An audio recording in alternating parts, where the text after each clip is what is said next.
ಸಂಹತಿಯ ಆರಾಧ್ಯ ದೈವ ಕಾಡು ಸಿದ್ದೇಶ್ವರನ ಸ್ಮರಣೆ ಮಾಡಿಕೊಂಡು ಬಸವಾದಿ ಶರಣರ ಹಿಂದೂ ಬೃಹತ್ ಸಮಾವೇಶದ ಪೂರ್ವಭಾವಿ ಕಾಸ್ಮೆಟಿಕ್ ಆಗಮಿಸಿದ ಎಲ್ಲ ಪೂಜ್ಯರಿಗೂ ಶಾಸಕರಿಗೂ ಶ್ರೀಗಳಿಗೂ ಅಧ್ಯಕ್ಷರಿಗೂ ಎಲ್ಲರಿಗೂ ಶರಣಾರ್ಥಿಗಳು. ನಾವು ಈಗಾಗಲೇ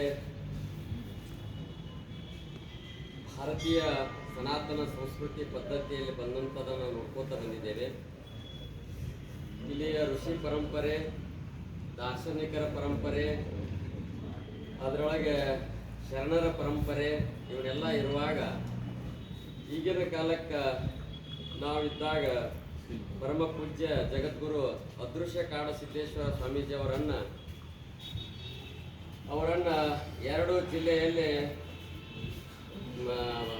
ಪ್ರವೇಶವನ್ನು ಬಂದ ನಿರ್ಬಂಧವನ್ನು ಹಾಕಿದ್ದಾರೆ. ಇಲ್ಲಿ ಯಾಕೆ ನಿರ್ಬಂಧ ಹಾಕಿದ್ದಾರೆ ಅಂದ್ರೆ, ಬಸವಣ್ಣ ಅಂದ್ರೆ ಲಿಂಗಾಯತರಿಗಟ್ಟೆ ಸಂಬಂಧ, ಶಿವಾಜಿ ಅಂದ್ರೆ ಮರಾಠರಿಗೆ ಸಂಬಂಧ, ಸಂಗೊಳ್ಳಿ ರಾಯಣ್ಣ ಅಂದ್ರೆ ಹುಡುಗರಿಗೆ ಸಂಬಂಧ, ಈ ರೀತಿ ಒಡೆದು ಇಲ್ಲಿಯ ಪ್ರತ್ಯೇಕತೆಯನ್ನು ತಂದು ಈ ದೇಶದ ಸಂಸ್ಕೃತಿಯನ್ನು ಹಾಳು ಮಾಡುವಂತ ಸ್ವಾಮೀಜಿ ಅವರು ಹೆಚ್ಚಾಗಿದ್ದಾರೆ. ಭಕ್ತರು ವೃಂದದವರು ಹೆಚ್ಚು ಮಾಡ್ಕೊಂಡಿದ್ದಾರೆ. ಅದಕ್ಕಾಗಿ ಶಿವಾಜಿ ಅಂದ್ರ ಹಿಂದ್ವಿ ಸಾಮ್ರಾಟ, ಬಸವಣ್ಣ ಅಂದ್ರ ಸನಾತನ ಹಿಂದೂ ಸಂಸ್ಕೃತಿ ಅವ. ಅದಕ್ಕಾಗಿ ಅವು ಎಲ್ಲವನ್ನು ಸರಿ ಬದಿಗೊತ್ತಿ ಬಸವಣ್ಣ ಅಂದ್ರೂಪಲೆ ಅವ ಲಿಂಗಾಯತ ಪ್ರತ್ಯೇಕ ಧರ್ಮದವರಲ್ಲ. ಬಸವಣ್ಣ ಬಿಜ್ಜಳನ ಆಸ್ಥಾನದಲ್ಲಿದ್ದ. ಬಸವಣ್ಣ ಅಂದ್ರೆ ಬಿಜ್ಜಳ ಅಂದ್ರೆ ಜೈನ ಸಂಪ್ರದಾಯ, ಬಸವಣ್ಣ ಲಿಂಗಾಯತರ ಸಂಪ್ರದಾಯ. ಮತ್ತೆ ಯಾವ ರೀತಿ ಕೂಡಿಸಿರೋ ಇವರು? ಅದಕ್ಕಾಗಿ ಇವ್ರು ಏನ್ ಮಾಡ್ತಾ ಇದ್ದಾರೆ ಅಂದ್ರೆ, ಜಾತಿಗಳನ್ನು ಒಡೆದು ಪ್ರತ್ಯೇಕ ಮಾಡಿ ಜನರಲ್ಲೇ ಭೇದ ಭಾವ, ದುಷ್ಟ ಬುದ್ಧಿಗಳನ್ನು ತಯಾರು ಮಾಡಿ ಇಲ್ಲಿಯ ಜನಾಂಗವನ್ನು ಹಾಳು ಮಾಡುವ ಉದ್ದೇಶ ಇಟ್ಕೊಂಡು ಬಸವಣ್ಣ ಅಂದ್ರೆ ಲಿಂಗಾಯತ, ಬಸವಣ್ಣ ಅಂದ್ರೆ ಪ್ರತ್ಯೇಕ ಧರ್ಮವನ್ನು ಮಾಡ್ಕೊತಾ ಇದ್ದಾರೆ. ಅದಕ್ಕಾಗಿ ಇದು ಪ್ರತ್ಯೇಕ ಧರ್ಮ ಅಲ್ಲ, ಬಸವಣ್ಣ ಅಂದ್ರ ಸನಾತನ ಸಂಸ್ಕೃತಿಯ ಒಂದು ಪರಂಪರೆ. ಲಿಂಗ ಪೂಜೆ ಆಗಿರ್ಬೋದು, ಮೂರ್ತಿ ಪೂಜೆ ಆಗಿರ್ಬೋದು, ಬಸವಣ್ಣ ಬಳಸುವಂತ ವಸ್ತುಗಳೆಲ್ಲ ಏನದಾವ ಎಲ್ಲ ನಮ್ಮ ಸನಾತನ ಸಂಸ್ಕೃತಿ ಅದಾವ. ಲಿಂಗ ಪೂಜೆ ಅನ್ನೋದು ಸಣ್ಣ ಲಿಂಗ, ಮೊದಲು ದೊಡ್ಡ ಲಿಂಗ ದೇವಸ್ಥಾನಗಳ ಲಿಂಗದ್ದು ಸಣ್ಣ ಲಿಂಗವನ್ನು ತಂದಂತ ಬಸವಣ್ಣ. ಬಳಸುವಂತ ವಸ್ತುಗಳೆಲ್ಲ ಸನಾತನ ಸಂಸ್ಕೃತಿ ಇದಾವ. ಬಸವಣ್ಣ ವಿಭೂತಿ ಹಚ್ಚಂದ, ವಿಭೂತಿ ಪೂರ್ವದಲ್ಲೇ ನಮ್ಮ ವಿಭೂತಿ ಇತ್ತು. ಅದರ ಜೊತೆಗೆ ಪತ್ರಿ, ಹೂವ, ಪುಷ್ಪ, ಏನು ಉದುಬತ್ತಿ ಏನದ ಎಲ್ಲ ಹಿಂದೂ ಸನಾತನ ಸಂಸ್ಕೃತಿ ಅದಾವ. ಅದಕ್ಕಾಗಿ ಇವ್ರು ಏನು ಹೊಸದಿಲ್ಲ. ಬಸವಣ್ಣನೊಬ್ಬನ ತಪ್ಪಂದ್ ಬಿಟ್ರೆ ಸಾಕು. ಮೊದಲ ಹೇಳ್ತಿದ್ರು ಓಂ ಶ್ರೀ ಗುರು ಬಸವಲಿಂಗ ಅನ್ಮಾತಿದ್ರು. ಅದು ಓಂ ಅನ್ನೋದು ಹಿಂದೂ ಸನಾತನ ಸಂಸ್ಕೃತಿ ಅಂತ ತಿಳ್ಕೊಂಡ ಈಗ ಲಿಂಗಾಯತ ಪ್ರತ್ಯೇಕ ಧರ್ಮದವರ ಬಸವಣ್ಣನ ಎಳೆದುಕೊಂಡು ಹೋಗ್ತಾ ಇದ್ದಾರೆ. ಅದಕ್ಕಾಗಿ ಬಸವಣ್ಣ ಲಿಂಗಾಯತ ಪ್ರತ್ಯೇಕ ಧರ್ಮದವನಲ್ಲ, ಬಸವಣ್ಣ ಅಂದ್ರೆ ಹಿಂದೂ ಸನಾತನ ಸಂಸ್ಕೃತಿ ಬಸವಣ್ಣ. ಅದಕ್ಕಾಗಿ ನಾವೆಲ್ಲರೂ ಏನ್ ಮಾಡ್ಬೇಕಾಗಿತ್ತಂದ್ರೆ, ಬಸವಣ್ಣ ಅಂದ್ರೆ ಹಿಂದೂ ಸನಾತನ ಸಂಸ್ಕೃತಿಯಲ್ಲೇ ಅವನನ್ನು ಇಟ್ಟುಕೊಂಡು ಈ ದೇಶದ ಈ ಸಂಸ್ಕೃತಿಯ ಈ ನೆಲ ಜಲ ಒಂದು ಉಳಿಸುವಂತ ಕಾರ್ಯವನ್ನ ಬಸವಣ್ಣ ಮಾಡಿದ್ದಾನೆ. ಎಲ್ಲರನ್ನು ಒಗ್ಗಟ್ಟು ಕಟ್ಟಿಕೊಂಡು ಬಸವಣ್ಣ ತನ್ನ ಹಿಂದೂ ಸನಾತನ ಸಂಸ್ಕೃತಿಯನ್ನು ಉಳಿಸಿದ್ದಾನೆ. ಅದಕ್ಕೋಸ್ಕರವಾಗಿ ನಾವು ಎಲ್ಲ ಇವತ್ತಿನ ದಿನಮಾನಗಳ ಎಲ್ಲ ಪೂಜ್ಯರು, ಎಲ್ಲ ಹಿಂದೂ ಸನಾತನ ಸಂಸ್ಕೃತಿಯ ಪೂಜ್ಯರು ನಾವೆಲ್ಲದಿದ್ದೀವಿ.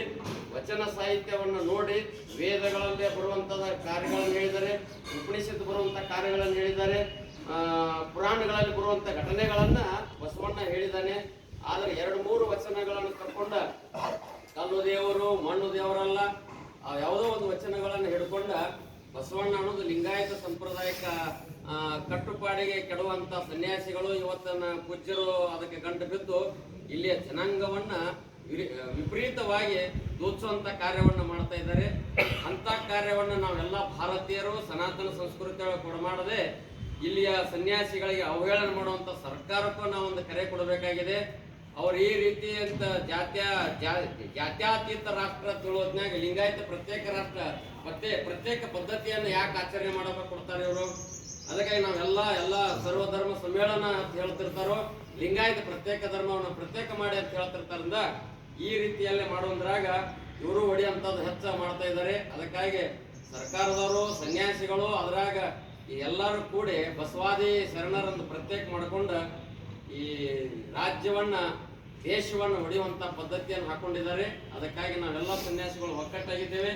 ಸಮಾಜವನ್ನು ಕಟ್ಟಿಕೊಂಡ ಹಿಂದೂ ಸಂಸ್ಕೃತಿಯನ್ನ ಏಕಮುಖವಾಗಿ ನಾವು ಹಮ್ಮಿಕೊಂಡು ನಾವೆಲ್ಲ ಒಂದೇ, ನಾವೆಲ್ಲ ಹಿಂದೂ ಸನಾತನ ಸಂಸ್ಕೃತಿಯವರು ಬಸವಾದಿ ಶರಣರು ಹಿಡ್ಕೊಂಡ ನಾವೆಲ್ಲ ಒಂದೇ ಅನ್ನೋ ಮಾತನ್ನು ಹಿಡ್ಕೊಂಡ ಇವತ್ತ ಪೂಜ್ಯರನ್ನ ನಾವು ಬನಹಟ್ಟಿ ಗ್ರಾಮಕ್ಕೆ ಅವ್ರ ಪ್ರವೇಶ ಮಾಡಿಕೊಂಡು ಹಿಂದೂ ಸನಾತನ ಸಂಸ್ಕೃತಿಯ ಬಸವಾದಿ ಶರಣರ ಪದ್ಧತಿ ಏನದಾವಲ್ಲ ಅವನ್ನೆಲ್ಲ ಕಡೆ ಹಂಚಿ ಅವರ ಮಾತುಗಳು ಅವರ ಪದ್ಧತಿಗಳೇನದಾವ ಎಲ್ಲ ಕಡೆ ಸರಿ ಸಮಾನವಾಗಿ ಅವ್ರ ವಚನಗಳನ್ನು ಪ್ರಚಾರ ಮಾಡಿ ನಾವೆಲ್ಲ ಒಂದೇ ದದೇವು ಅನ್ನೋ ಮಾತುಗಳನ್ನು ತೋರಿಸಿಕೊಡೋ ಸಂಬಂಧ ಈ ಬನಹಟ್ಟಿಯಲ್ಲಿ ಕಾರ್ಯಕ್ರಮ ಹಮ್ಮಿಕೊಂಡಿದ್ದೀವಿ. ನೀವು ಬನ್ನಿ, ನಾವು ಎಲ್ಲ ಸನ್ಯಾಸಿಗಳ ಕೂಡಿ ಬರ್ತೀವಿ. ಇದನ್ನ ಸನಾತನ ಸಂಸ್ಕೃತಿ ಬಸವಾದಿ ಶರಣರ ಸನಾತನ ಸಂಸ್ಕೃತಿಯನ್ನು ಉಳಿಸೋಣ ಅಂತ ಹೇಳ್ತಾ ತಮ್ಮೆಲ್ಲರಿಗೂ ನಮಸ್ಕಾರ.